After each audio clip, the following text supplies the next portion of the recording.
অতিকে ভয়ানক এক হত্যাকাণ্ড সংঘটিত হৈ যায় উত্তৰ প্ৰদেশ লক্ষ্ণৌত। এই ড্ৰামটোলৈ মন কৰক।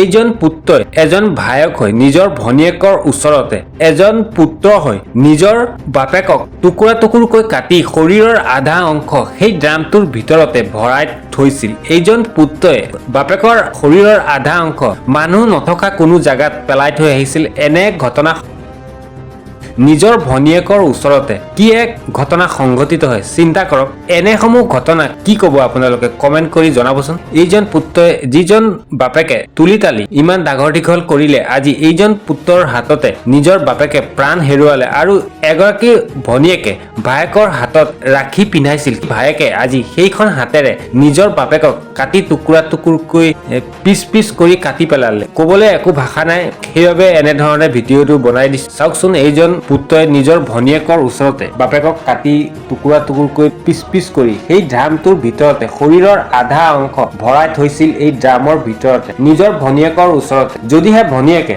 কাৰোবাৰ আগত কৈ দিয়ে এই হত্যাকাণ্ডৰ কথা, তেনেহলে ভায়েকে ভনীয়েককো কাটি পিচ পিচ কৰিম বুলি ভয় ভাবুকি দিছিল। সেইবাবে ভনীয়েকেও কাৰো আগত কোৱা নাছিল। এইজন বাপেকে নিজৰ পুত্ৰক তুলি তালি ডাঙৰ দীঘল কৰিলে। এদিন তেওঁ ডাঙৰ হৈ যাতে এইজন বাপেকৰ প্ৰাণ ল'ব পাৰে, সেইবাবে তুলি তালি ডাঙৰ কৰিলে। আজি এইজন বাপেকে প্ৰাণ হেৰুৱালে নিজৰ পুত্ৰৰ হাতত। কি এক দুখৰ বিষয় বুলি জনাব পাৰোঁ আৰু ভয়ানক ঘটনা।